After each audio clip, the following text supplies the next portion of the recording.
Ahora pasamos a la intervención desde Argentina de Néstor López, quien es representante del Sistema Internacional de Tendencias Educativas en América Latina, el CITEAL. El título de su conferencia es La educación de los pueblos indígenas y afrodescendientes. Doctor López, estamos esperando su participación por 20 minutos. Aló, buenos días, ¿nos escucha? Estamos esperando su participación por 20 minutos. Perfecto, ¿me están escuchando bien? Sí, muy bien.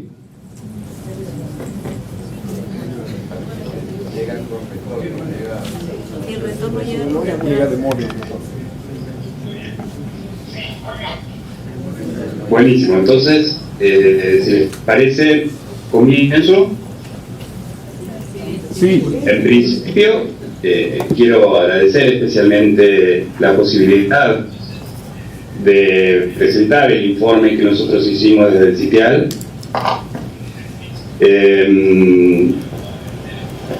Nosotros fuimos invitados a estar en este evento y la verdad que nos fue imposible organizarnos para poder estar allí, y entonces me parece muy valiosa la posibilidad de compartir con ustedes a través de esta modalidad. Entonces, bueno, agradezco especialmente la invitación, el interés por el informe y la posibilidad de compartir con ustedes los principales hallazgos de este informe. Bueno, yo soy coordinador del CITEAL, del Sistema de Información de Tendencias Educativas en América Latina. El CITEAL es una especie de observatorio que compartimos entre la Organización de Estados Iberoamericanos y el Instituto Internacional de Planeamiento de la Educación de la UNESCO, organización a la que yo pertenezco. El informe, el CITEAL año tras año saca un informe temático, y en el último informe, el del 2011, tiene que ver con la educación de los pueblos indígenas y afrodescendientes en América Latina. En ese informe hemos trabajado, como lo hacemos habitualmente en el CITEAL, con información estadística que producen los propios estados. Y por otro lado, por primera vez dentro de las actividades del CITEAL y dentro de los informes del CITEAL incorporamos un componente cualitativo. Cuando trabajamos con las estadísticas nos encontramos con un primer problema, que de alguna manera es expresión de la forma en que ha sido silenciada en la historia la presencia de los pueblos indígenas y afrodescendientes, y que es la escasa información que producen los estados sobre la situación de estos pueblos. No todos los países tienen en sus encuestas o en sus censos desagregada la información sobre estos pueblos, y probablemente solo hemos podido trabajar con información de Bolivia, Brasil, Chile, Ecuador, El Salvador, Guatemala, Nicaragua, Panamá, Paraguay, Perú y Uruguay.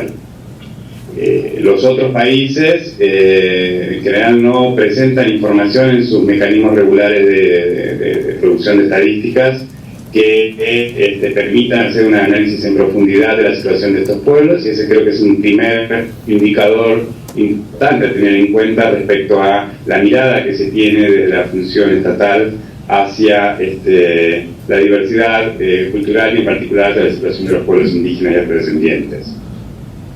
Luego nosotros nos propusimos profundizar en el estudio con un conjunto de entrevistas, un trabajo cualitativo, que lo hemos hecho cuando quisimos tratar la situación específica de los pueblos afros descendientes en Brasil, Colombia y Dominicana, y cuando quisimos profundizar en la situación de los pueblos indígenas lo hicimos en México, en Perú, en Guatemala y en Ecuador. Ahí lo que hicimos es un conjunto de entrevistas a 3 tipos de actores en cada uno de los países. Por un lado a funcionarios que tienen la responsabilidad del Estado de llevar adelante las políticas específicas hacia estos pueblos. En segundo lugar, a referentes de los pueblos, a sus líderes, a sus referentes, a sus representantes. Y en tercer lugar, a aquellos intelectuales que provienen de estos pueblos y que están enriqueciendo tremendamente el debate que hoy se vive en la región sobre su situación, sus horizontes. El informe lo hicimos todo un equipo, pero básicamente tuvimos la responsabilidad de la redacción final quien les habla, junto con dos colegas de aquí del IPE, con Vanessa Alessandri y Silvina Corbetta. Y en el caso de los trabajos que hicimos de entrevistas y demás, hemos contado con el apoyo de investigadores de distintos países. Quiero destacar en ese sentido un especial agradecimiento, en el caso peruano, a esta colega y amiga que tanto trabaja con nosotros y que hace un muy buen trabajo también en este caso, que es Verónica Villarán. Comparto con ustedes rápidamente algunos puntos que parece importante destacar del informe. En primer lugar, la información de estadística reafirma algo que ya sabemos, y es que para estos pueblos siguen siendo los más postergados en términos de acceso al mundo del trabajo, en términos de acceso a los posicionamientos en la estructura social y también en términos de la situación educativa. Cuando hablo del trabajo me refiero a que las oportunidades de conseguir un trabajo de calidad, de conseguir un trabajo de calidad en condiciones dignas y bien remunerado, sigue siendo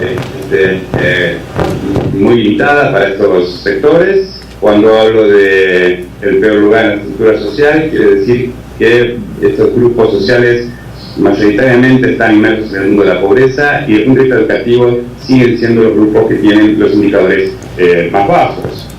Sin embargo, lo que nosotros queremos destacar es que en los últimos años esos indicadores han mejorado, fundamentalmente los educativos. La brecha, la distancia que hay entre los pueblos indígenas y el resto de la población en términos de oportunidades de acceso a la educación y en sus avances y sus logros, se redujo significativamente. Siguen estando en un lugar de desventaja, pero en una tendencia significativa y destacable de reducción de esas desigualdades. Uno puede decir que un punto que nosotros encontramos en el informe que nos parece importante destacar es que si bien estos grupos siguen estando marcados por más de 500 años de discriminación, de olvido, de negación, y si bien sí que estando en un lugar de desventaja en líneas generales, nosotros nos animamos a decir que tal vez se está viviendo hoy, en estas últimas décadas, un punto de inflexión en esa historia. Esto es, sigue estando presente hoy conjunto de marcas desde la historia que se expresan en discriminación, que se expresan en criminalización de sus protestas y demás, pero aún así estamos viendo un escenario que podría significar un punto de inflexión, y que a partir de ahora puede significar un claro proceso de integración y de inclusión. Inclusión que se manifiesta incluso en la información estadística en que, si bien sigue siendo minoritaria, empieza a ser importante la presencia de sujetos provenientes de estos pueblos indígenas y de los afrodescendientes en espacios de poder, en el mundo de la academia, en el mundo de la producción científica, etc. Siguen siendo mínimas, siguen siendo muy subrepresentadas, pero ya no son excepciones, sino que empiezan a marcar una pequeña tendencia.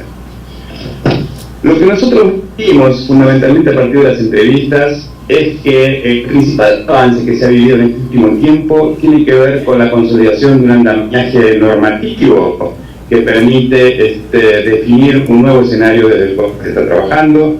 Ahí hay un conjunto de pactos, acuerdos institucionales, una complejización del derecho internacional que ha sido sumamente positiva en este sentido.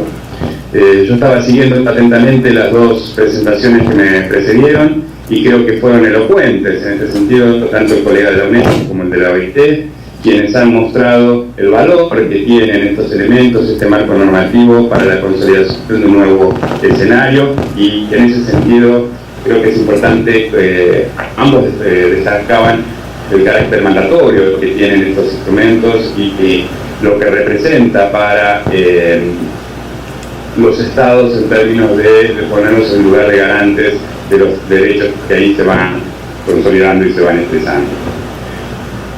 Para nosotros la aparición de este marco normativo tiene básicamente tres efectos, o por lo menos aparecieron así como destacados en las entrevistas que hemos hecho en todos los países que mencioné antes. Por un lado, lo que se acaba de mencionar, los estados quedan comprometidos como garantes de esos derechos. Eso es un avance significativo. por el lugar que pone el Estado, por el lugar que pone el ciudadano frente al Estado y la forma en que redefine la relación entre Estado y ciudadanía. En segundo lugar, potencia especialmente a los actores, en este caso a los pueblos indígenas y afros, al darle herramientas relevantes, como por ejemplo todo lo que implica el hecho de que el Estado es garante, está obligado a esa función garante, se generan todo un conjunto de elementos de exigibilidad que tienen que ver precisamente con que los derechos son exigibles. Queda la discusión ahora de cuáles son los instrumentos más adecuados, sobre todo cuando hablamos de derechos sociales, donde las experiencias de exigibilidad son más prácticamente parciales, pero queda un campo por delante ahí para trabajar profundamente. Y el otro elemento importante es que los potencia a los actores también porque esa normativa expresa sus intereses, expresa sus demandas, porque referentes de los pueblos indígenas y afros han tenido un rol activo en la construcción de ese marco normativo a partir de la participación de los movimientos sociales en la construcción de ese andamiaje, por lo cual lo que estamos viendo ahí, y creo que se expresaba claramente tanto en la presentación de la UNESCO como de la OIT, esos textos realmente expresan sus demandas, sus intereses, y eso refleja la participación que ellos tuvieron en la construcción de este marco. Y el tercer punto que para nosotros es fundamental y que se quedó expresado muy bien en las entrevistas que pudimos hacer, es que este marco constituye un lenguaje común en la relación entre el Estado y estos pueblos y estas comunidades. La presencia de este marco habla de un acuerdo básico, de un lenguaje, de un idioma de relación común, habla de un conjunto de reglas de juego en el cual cuando en una mesa de interacción entre representantes del Estado y representantes de la sociedad civil queda absolutamente predefinido de qué se está hablando y hay acuerdo claro respecto a cuáles son las reglas del juego de ese diálogo. En ese sentido, este marco hace un aporte fundamental. La deuda que está pendiente en ese andamiaje, en esa construcción, es mayor desarrollo de todo aquello que tiene que ver con los derechos colectivos, que es un tema que todavía está muy incipiente y muy escasamente presentado, y todo este andamiaje hace un especial énfasis en los derechos individuales, y me parece que en ese sentido hay un elemento que tiene que ver con fortalecer la posibilidad de diálogo entre estas comunidades y el Estado, que es precisamente la incorporación de los derechos colectivos y la profundización, digamos, de la presencia de los derechos colectivos en este tema. El colega de la UNESCO termina su presentación marcando algo que nosotros presentamos en el texto y que es visible, que es que esta complejidad, estos grandes avances en el campo normativo no se expresan necesariamente en las políticas, en la situación en que están los países, y también el colega de la OIT, al final, expresaba la necesidad de profundizar en ese sentido. De alguna manera nosotros interpretamos esto, y eso se hace visible también en las entrevistas, como la expresión de la autonomía y la potencia que tiene el discurso de derechos, que de alguna manera es una batalla ganada, la cual nadie hoy podría negarse a consolidar aquellas normas que fortalecen los derechos de los pueblos indígenas, los afrodescendientes y los derechos humanos en general.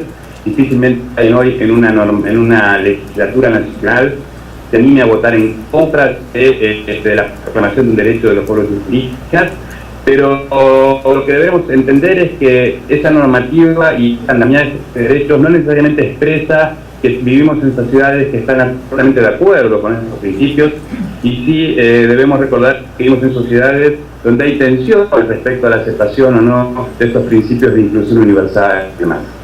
Esas tensiones no se hacen visibles a la hora de mencionar una norma, pero sí se hacen visibles a la hora de ejecutar una política, cuando llega el momento de asignar recursos, cuando llega el momento de armar equipos técnicos, cuando llega el momento de asignar lugares en la estructura del Estado a aquellas acciones dirigidas a fortalecer y hacer efectivos estos derechos.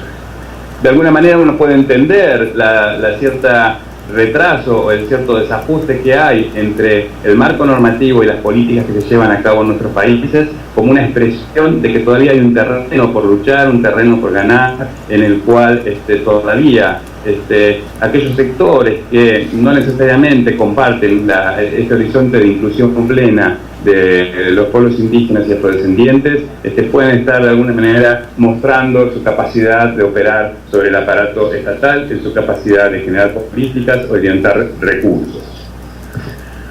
Las entrevistas muestran básicamente 3 demandas, y con esto voy avanzando hacia el final.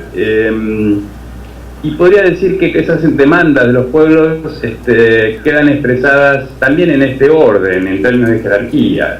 La primera y fundamental es una demanda de territorio. La bandera del territorio es una bandera fundamental, especialmente entre los pueblos indígenas de la región, y esto nos habla de 2 cuestiones.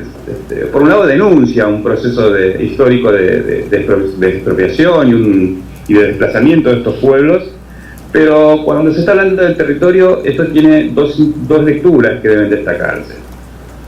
Por un lado, tiene que ver con la identidad. Desde la cosmovisión de estos pueblos, la tierra es un elemento de identidad en aquella visión desde la cual el límite entre la tierra y el sujeto es un límite prácticamente inexistente, y donde la tierra forma parte del sujeto, de la comunidad y del mundo, por lo cual recuperar una tierra significa recuperar la historia, significa recuperar la identidad.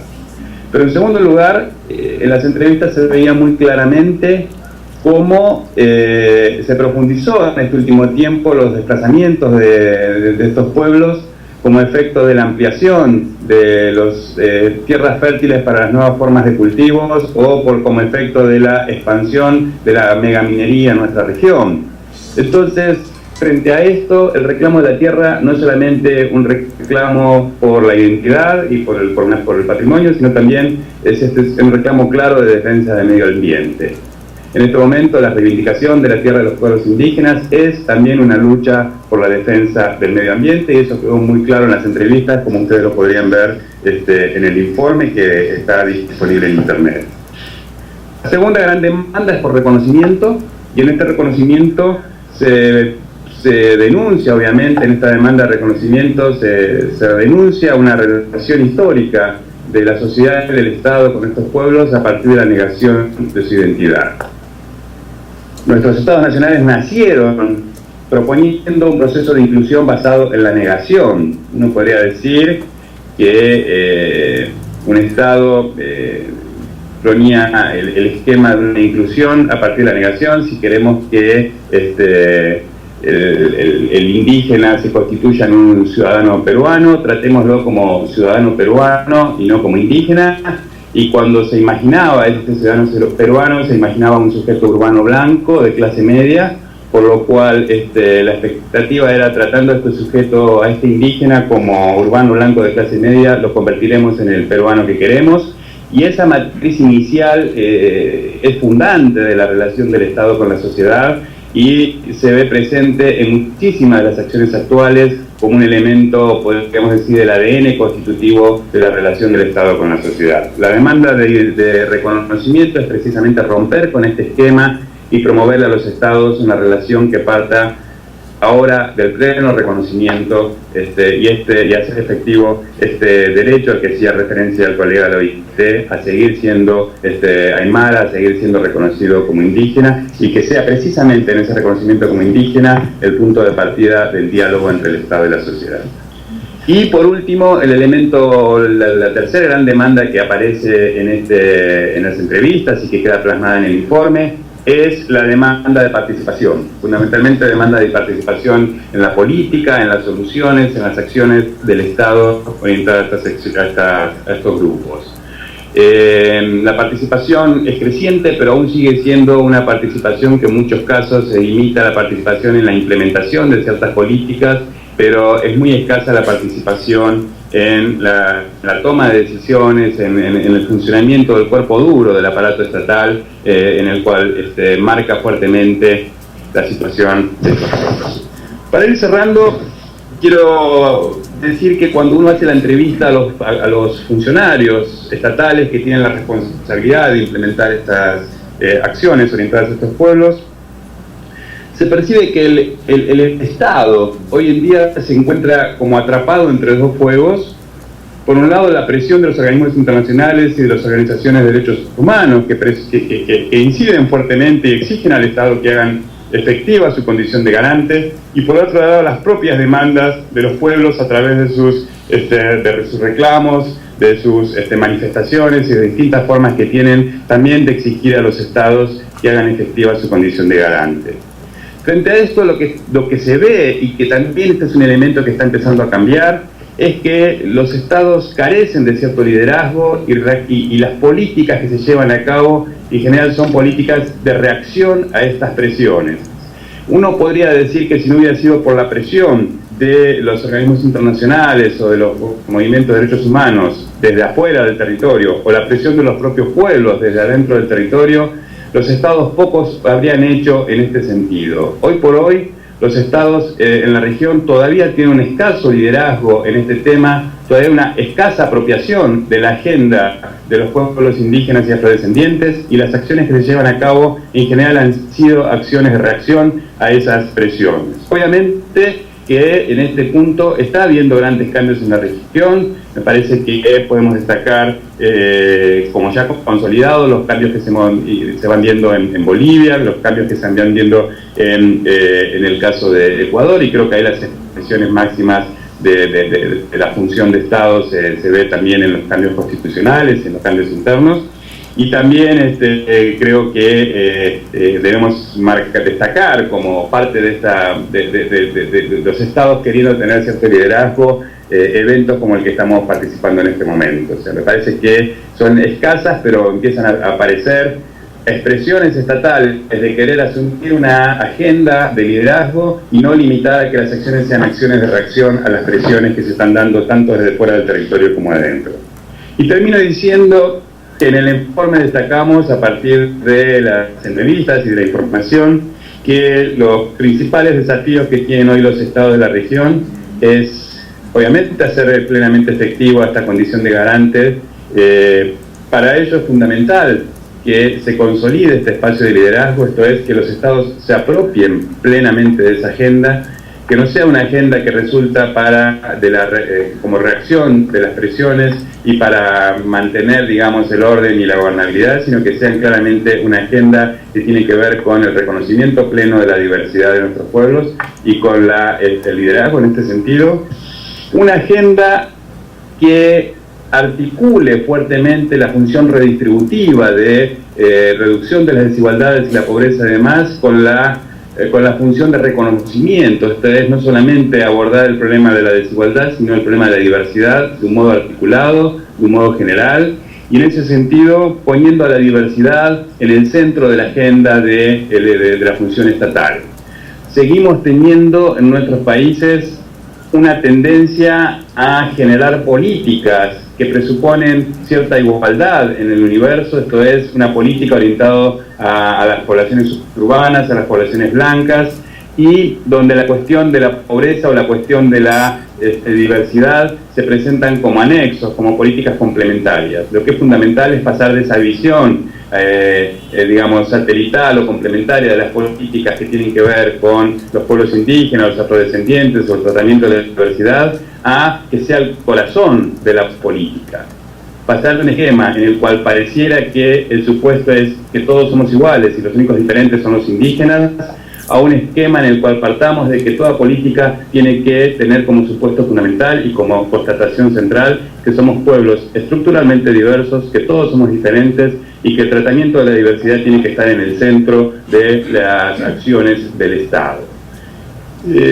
Esos son básicamente los temas tratados en el informe. El informe está disponible en internet, es un informe largo, es un informe de unas 300 páginas, de estadísticas, donde están las entrevistas y donde además hay un número importante de notas de opinión, de referente de los pueblos indígenas y afrodescendientes, que nos parecía que era fundamental que también la voz de estos pueblos quedara expresada en el informe, en este caso a partir de notas de opinión que se les ha pedido.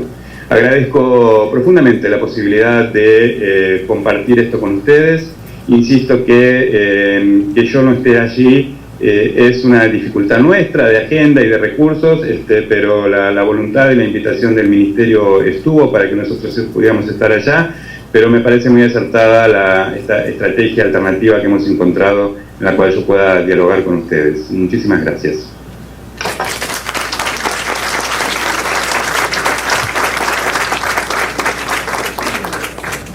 Le agradecemos mucho, profesor Néstor López. Usted habrá escuchado el aplauso y seguramente va a estar con nosotros cuando haya el comentario respectivo, que va a estar a cargo del señor José Luis Encinas del Ministerio de Educación. Muchas gracias otra vez. Seguimos en contacto entonces. Muchas gracias otra vez. Seguimos en contacto. Gracias a ustedes. Bien, regresamos ahora a Lima, Perú, con la participación del representante de la Defensoría del Pueblo, del programa de pueblos indígenas, que es el doctor Jordan Morales. Si pudiéramos invitarlo a pasar, sí, por favor, adelante. Y va a ser la última presentación antes del refrigerio, que todos hemos estado esperando, como nos quedamos con las ganas antes, pero con atención, 20 minutos, por favor, ¿ya?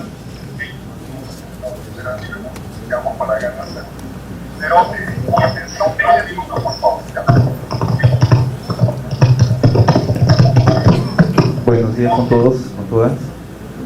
Es un gusto para mí y en representación de la Defensoría del Pueblo y de la doctora Alicia Abanto, que es la adjunta al Medio Ambiente, Servicios Públicos y Pueblos Indígenas de la Defensoría del Pueblo. Es un gusto para nosotros exponer esta concepción del marco de derecho de la educación intercultural bilingüe. Muchos hablamos de la educación intercultural bilingüe y a veces no sabemos, digamos, en qué consiste esto como derecho. Muchos conocemos algunas partecitas y qué es lo que implica la educación intercultural bilingüe, pero no conocemos el marco legal que defiende esto, ya sea a nivel internacional como nacional.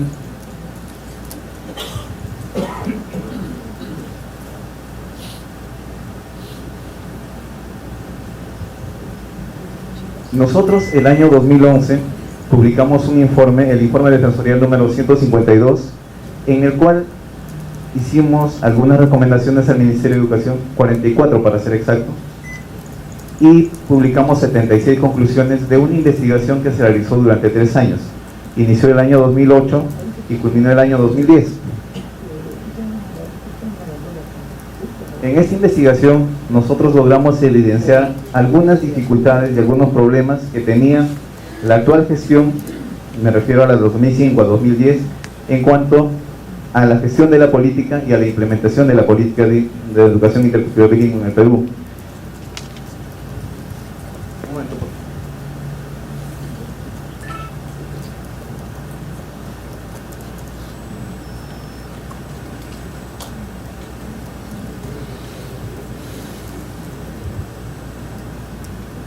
Bien, entonces, durante este informe, como les decía, nosotros evidenciamos algunas dificultades en la implementación precisamente de este derecho para los pueblos indígenas, los cuales actualmente consideramos de que están en un nivel de implementación mucho mejor al anterior, pero para poder un poco nosotros describir este derecho debemos identificar a quién pertenece este derecho de los pueblos indígenas, el derecho a la educación intercultural bilingüe específicamente.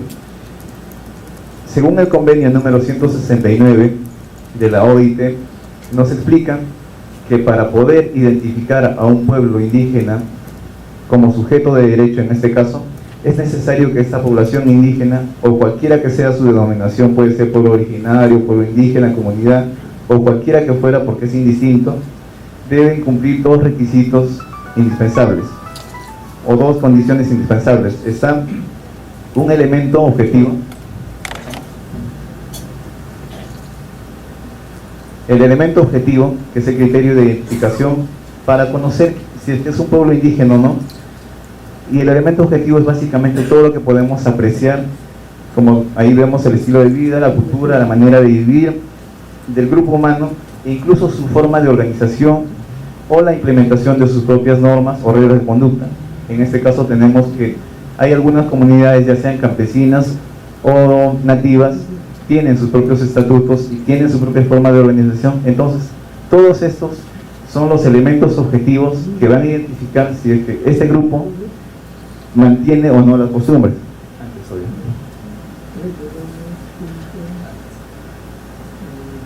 Y además tenemos el criterio subjetivo, que es el sentimiento o el sentido de autopertenencia o autoidentificación. Es decir, yo me identifico como parte de un pueblo indígena, si pertenezco o no a un pueblo indígena. Estos dos elementos necesariamente deben ser cumplidos para poder decir si es que es o no es un pueblo indígena y por tanto es un sujeto de derecho para poder gozar en este caso el derecho a la educación intercultural bilingüe. Esos dos elementos, como les decía, necesariamente son cumplidos sin importar cualquiera que fuera la denominación que tuviera el pueblo indígena, ya sea pueblo indígena, pueblo originario, pueblo ancestral, no interesa para la normativa. Muchas veces en el Perú se utiliza población indígena como un término para poder identificarlos. Algunos lo consideran peyorativo, por eso es que utilizan algunos otros términos. Siguiente. Pasamos al derecho a la educación. ¿Qué es el derecho a la educación específicamente? Es un derecho fundamental, intrínseco y un medio indispensable para la plena realización de otros derechos fundamentales. Este derecho va a permitir a todo ciudadano participar plenamente en la vida social, política de su país y de sus propias comunidades. Además, es un importante medio para el disfrute, mantenimiento y respeto de las culturas, lenguas, tradiciones, así como los conocimientos tradicionales. El Comité de Derechos Económicos, Sociales y Culturales nos dice en su informe sobre el derecho a la educación que la educación es el principal medio que permite a los adultos y menores marginados económicamente y socialmente a salir de la pobreza, así como participar plenamente en sus comunidades. Desempeña también un papel decisivo en la emancipación de la mujer, la protección de los niños, contra la explotación laboral, el trabajo peligroso y la explotación sexual y la promoción de los derechos humanos. Y la democracia, la protección del medio ambiente y el control del crecimiento demográfico. Todo esto nos dice que es el derecho a la educación como medio para poder permitir a las sociedades y a las personas poder lograr un nivel mejor de vida. Porque todos sabemos que el derecho a la educación, como cualquier otro derecho humano, está totalmente interrelacionado con los demás. Yo no puedo exigir, por ejemplo, un derecho a la salud si es que no estoy totalmente capacitado sobre qué consiste ese derecho a la salud. Entonces son interrelacionados. Yo no puedo exigir, por ejemplo, el derecho a la salud si es que no tengo un derecho a la vida garantizado. Al igual, en el caso de la educación, no voy a poder exigir el derecho a la educación si es que no tengo otros medios, como por ejemplo la salud. En el caso de las poblaciones indígenas, si es que no están plenamente bien los niños, bien de salud, no van a poder asistir a una institución educativa, no van a poder ejercer este derecho. Y para poder ejercer también todos estos demás derechos, es necesario que la persona conozca los demás derechos, es decir, esté bien educada. Entonces, este Comité de Derechos Económicos, Sociales y Culturales, en su observación general número 13, nos dice de que el derecho a la educación está compuesto de 4 elementos totalmente interrelacionados y los cuales son fundamentales. Primero nos dice que existe el elemento de disponibilidad. Esto quiere decir que deben existir instituciones, programas de enseñanza en cantidades suficientes, docentes calificados con salarios competitivos y materiales adecuados de enseñanza. Además nos dice que debe existir el componente de accesibilidad. Esto quiere decir no solo el acceso físico, sino también el acceso económico, que todos deben tener el derecho de poder acceder a la educación sin importar la condición económica o cualquier otro tipo de condición, e inclusive acceder a la educación superior de manera igual todos, o sea, es decir, ejercer el derecho de manera igual para todos. Además nos dice de que debe ser aceptable. Esto quiere decir que debe ser pertinente culturalmente y de buena calidad. Y finalmente, el de adaptabilidad, que debe tener la flexibilidad necesaria para adaptarse a las necesidades, en este caso de la población indígena. Estos 4 elementos son totalmente interrelacionados y fundamentales. Si es que no existiera uno de ellos, ya no estaríamos hablando de un ejercicio concreto del derecho a la educación. Muchos podemos decir de que algunos de estos elementos actualmente en el Perú no se están cumpliendo, y tenemos mucha razón en eso, porque hay algunos, por ejemplo, de la disponibilidad, hay algunos lugares donde todavía no se está dando esto. El acceso es igual, en muchos casos tampoco se está garantizando el acceso. Hace un poco Hace unos pocos años, ustedes recordarán la implementación de la nota 14. Esto truncó precisamente el componente de accesibilidad. ¿Por qué? Porque generó una brecha de aproximadamente 5 años a los pueblos indígenas para poder acceder a la educación superior en el caso de las carreras de educación intercultural bilingüe. Actualmente se está generando otra brecha que posteriormente ya será materia de conversación, pero les adelanto que hace poco, unos 3 meses aproximadamente, ha salido una norma en la cual se prohíbe la creación de institutos superiores y las carreras de educación en los institutos superiores durante el periodo de 2012 y 2013. Esto nuevamente generaría una brecha para la educación intercultural bilingüe porque hay zonas donde no existen institutos de educación superior que requieren educación superior. Por ejemplo, Junín no tiene un instituto de educación superior que brinde la carrera de educación intercultural bilingüe, y con esta norma que sacaba la DIGESUB, finalmente en 2012 y 2013 se sigue restringiendo ese derecho. ¿Cuál es el fundamento para haber publicado esta ley? El mismo que se utilizó para la publicación de la nota 14, sobrepoblación de docentes. Sin embargo, al igual que en el caso de la nota 14, no se evalúa si es que la sobrepoblación de docentes es solo para la EBR o también para la IBE. No se está haciendo esa distinción y finalmente se estaría cayendo en el mismo error que la nota 14. Nosotros actualmente estamos elaborando un oficio de recomendación para precisamente recomendar al Ministerio de Educación que se evalúe bien el procedimiento de implementación de esta norma.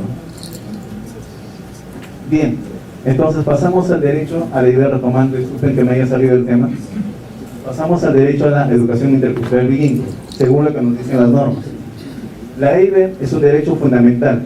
¿Por qué decimos que es un derecho fundamental de los pueblos indígenas?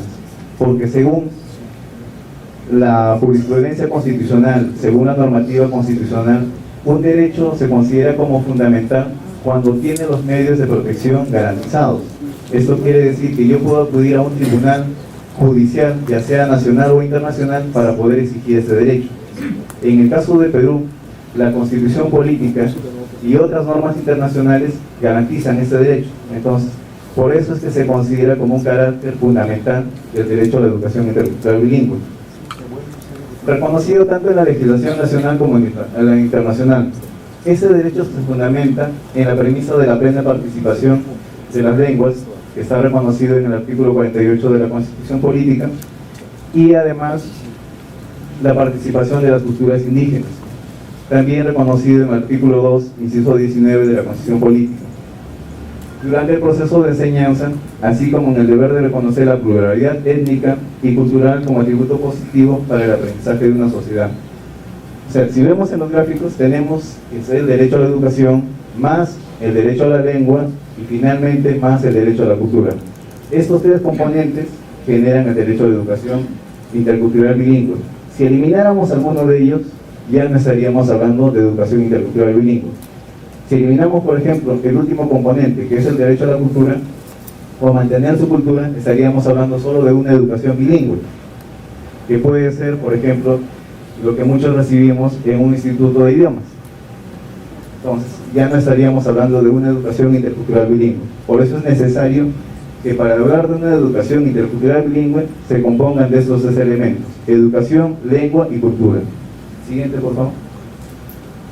¿Cuál es la finalidad de la educación intercultural bilingüe?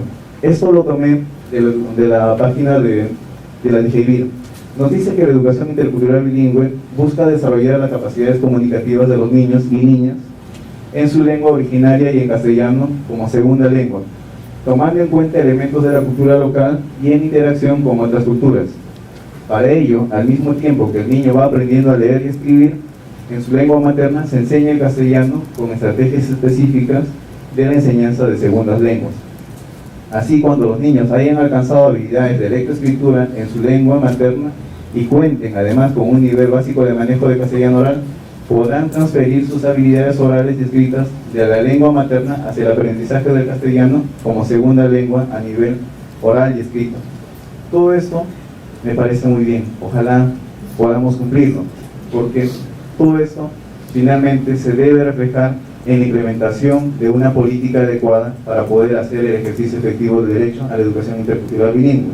Es decir, que se garantice que los niños aprendan en su lengua, además de también aprender el castellano, o si fuera al revés, utilizando esto de la primera y segunda lengua, que muchas veces varía, que puede ser la lengua originaria, el castellano, y la segunda lengua puede ser la lengua materna. Siguiente, por favor. Solo para recordar algunos fundamentos conceptuales de lo que sería la educación intercultural bilingüe. Es el derecho que tienen los niños, adolescentes, jóvenes y adultos analfabetos, me refiero a analfabetos en el idioma castellano, a una educación basada en su lengua y cultura.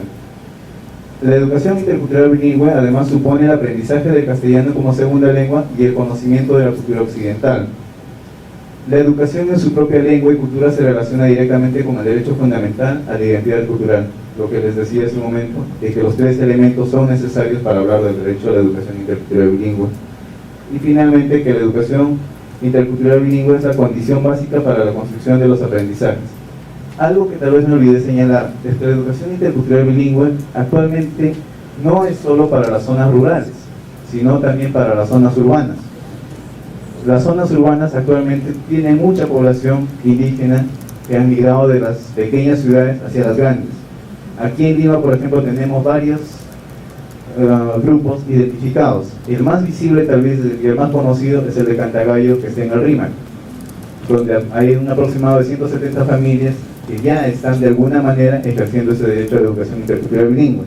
Asimismo, hay grupos identificados en Ventanilla, grupos identificados en la parte de Lima Este, Porate, donde hay poblaciones migrantes básicamente de la zona centro, Ayacucho, Apurímac, Huancavelica, y en la zona de Lima Sur tenemos también la población de Huancavelica, Apurímac, Cusco. O sea, hay lugares en Lima que ya tienen poblaciones identificadas de pueblos indígenas, y que si estas personas o estos grupos poblacionales exigieran el derecho a la educación intercultural bilingüe, el Estado tendría que proporcionarles el derecho, porque ya no solo se puede aplicar en las zonas rurales, sino también en las zonas urbanas, porque muchas de estas poblaciones han migrado, y si mantiene la organización y los criterios que hemos empezado al inicio, el criterio objetivo y el elemento subjetivo, entonces pueden exigir que el derecho también se brinde en las ciudades urbanas como también en la zona rural.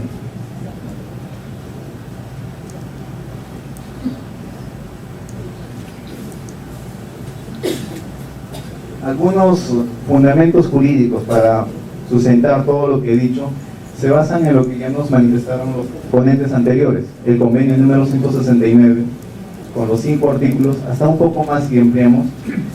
Está el Pacto Internacional de Derechos Económicos, Sociales y Culturales, la Declaración de las Naciones Unidas para los Pueblos Indígenas, la Declaración Universal de Derechos Humanos, entre otras normas internacionales de mucho valor jurídico. En el ámbito nacional tenemos a la Constitución Política, tenemos la Ley General de Educación y tenemos la Ley de Educación Bilingüe e Intercultural. Como instrumentos de gestión que fundamentan todo esto tenemos el Proyecto Educativo Nacional, el PCEN, los lineamientos para la EIB y la política de EIB que se está aplicando.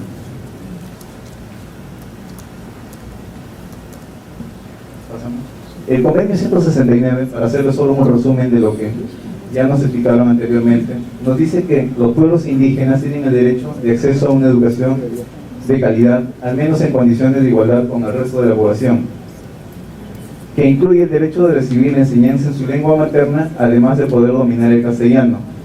Igualmente apunta hacia la participación de los pueblos indígenas en la formulación y ejecución de los programas educativos. Esta parte tal vez es la que durante las gestiones anteriores no se ha cumplido de manera efectiva. ¿Por qué? Porque muchas veces la gestión, la política se diseña desde aquí, desde Lima, sin tomar en cuenta la participación de los pueblos indígenas. Esperemos que con la ley de la consulta, que actualmente ya se está implementando, se logre esto de manera efectiva, que los pueblos indígenas también participen en la propia formulación de las políticas y además en la propia implementación de la misma política. Bueno, acá tenemos el artículo 26, el 27 y el 28, que nos especifican algunas obligaciones que tiene el Estado recuerden, son obligaciones, no son favores que está haciendo el Estado hacia los pueblos indígenas, sino son obligaciones que están contempladas en un convenio internacional que tiene rango de ley constitucional, porque así lo dice la propia Constitución Política. Siguiente, por favor. Y aquí tenemos lo que nos dice la Constitución Política. En el artículo 17 nos establece también que el Estado tiene la obligación de fomentar la educación intercultural bilingüe según las características de cada zona, preserva además las diversas manifestaciones culturales y lingüísticas del país y promueve la integración nacional. En la Ley General de Educación, en el artículo 19, nos dice que el Estado reconoce y garantiza el derecho de los pueblos indígenas a una educación en condiciones de igualdad con el resto de la comunidad nacional. Para ello establece programas especiales que garanticen la igualdad de oportunidades y equidad de género en el ámbito rural y donde sea pertinente. Y finalmente, el artículo 20 nos dice que la educación intercultural bilingüe se ofrece en todo el sistema educativo. Muchos de ustedes conocerán de que actualmente la educación intercultural bilingüe, por cuestiones de política y tal vez de implementación, mayormente se viene solo dando para el nivel inicial y primaria. Secundaria, son muy pocas las instituciones que ofrecen la educación intercultural bilingüe. Esto querría decir que no se estaría cumpliendo totalmente con lo que nos dispone el artículo 20. Más aún que el mismo artículo, la misma Ley General de Educación establece como principio fundamental de la educación la interculturalidad, que es un concepto distinto a la educación intercultural. Es complementario, pero que no debemos confundir interculturalidad para todos con educación intercultural bilingüe. Y la Ley para la Educación Bilingüe Intercultural nos dice que es el MED el órgano encargado de diseñar un plan nacional para la educación intercultural bilingüe para todos los niveles y modalidades educativas, con la participación efectiva de los pueblos indígenas. Además, ratifica el derecho de los pueblos indígenas a ser educados por docentes que dominen la lengua y la cultura indígena de la zona donde laboran, así como el castellano.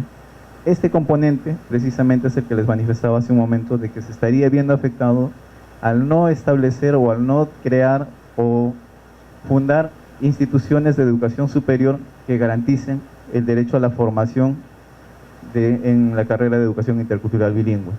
Si nosotros seguimos restringiendo el derecho a la formación inicial, finalmente este componente último no vamos a poder garantizarlo en muchos años, porque no se están formando los profesores idóneos para poder enseñar a los niños la educación intercultural bilingüe, respetando su lengua y su cultura. Siguiente. Tenemos tiempo cumplido. 2 minutos más, por favor, para concluir. Bueno, y haciendo un recuento de lo que ha sido la política pública de educación intercultural bilingüe. En el año 72, en el gobierno del general Velasco, se creó la Ley de Reforma Educativa, en la que por primera vez se habla de la necesidad de la educación bilingüe. Posteriormente, en el año 85 y 90, se inició una nueva etapa de estas políticas y se oficializaron los alfabetos quechua y aymara. En el año 87 se creó por primera vez se creó una dirección que abordara el tema de la educación bilingüe. En 1989 se promulgó la política de educación bilingüe intercultural, que en ese momento se denominaba así, por primera vez, y se incorporó el componente intercultural en la educación. En el año 91 se promulgó una nueva política de educación intercultural y de educación intercultural bilingüe, la cual regiría para el quinquenio del 91 al 95. Aquí tenemos un avance, que es que en este caso se incorpora la educación intercultural bilingüe, el componente de interculturalidad para la educación, lo que les manifestaba hace un momento. Se está aplicando desde el año 91 la interculturalidad para todos. Esto quiere decir que en todas las instituciones educativas del país se debe trabajar bajo un enfoque intercultural.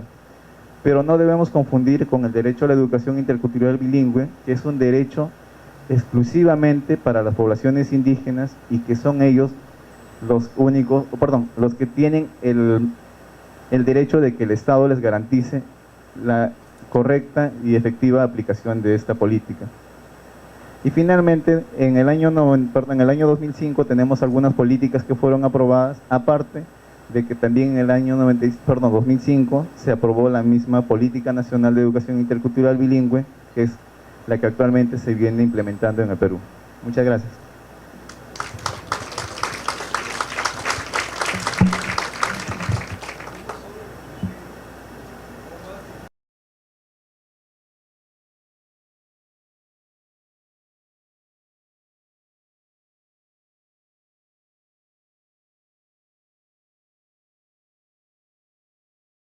Ponibo, Aibo y Wibobo, nos acuan en Caticopi.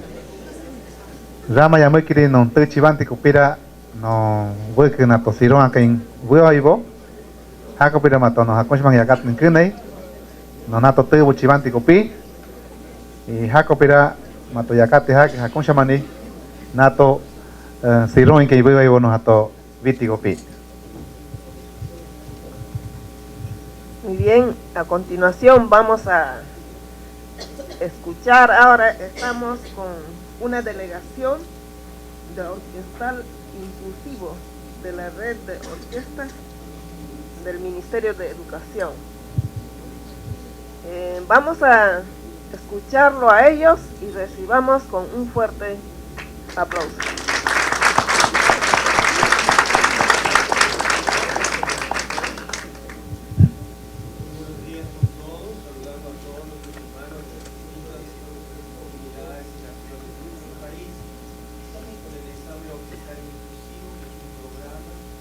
Nacional de Orquestas Sinfónicas y Coros Juveniles Infantiles, que en un momento la doctora Elena Burgas, que está aquí presente, ha sido nuestra directora. Y este programa incluye a niños con habilidades diferentes y los otros jóvenes que tienen las habilidades igual que nosotros. Vamos a interpretar dos piezas. Este ensamble y todo el programa inclusivo está a cargo de Aníbal Martel, quien es un joven que asume toda esta responsabilidad. Entonces vamos a dejar a dos de los jóvenes para que ellos mismos anuncien las piezas que vamos a interpretar.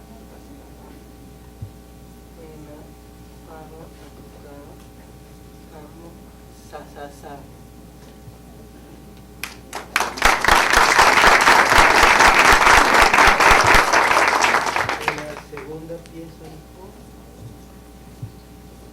vamos a tocar un guainito, Amanecer Andino.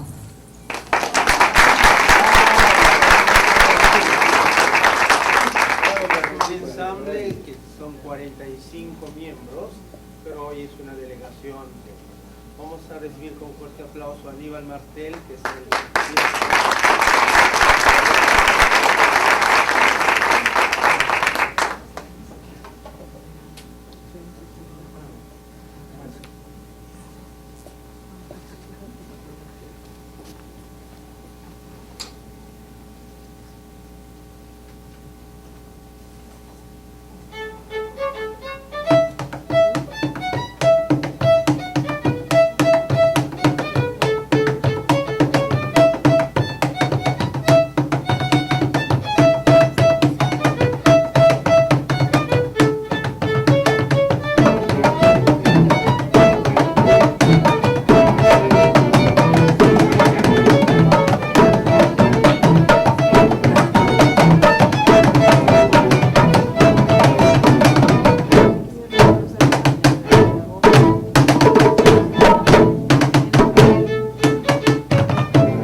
para sacar un informe del Ministerio de Educación. Muchas gracias, muchísimas gracias.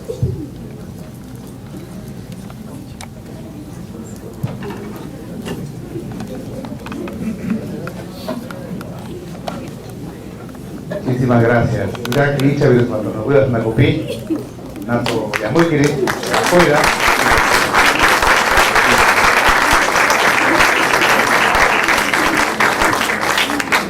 Muchas gracias.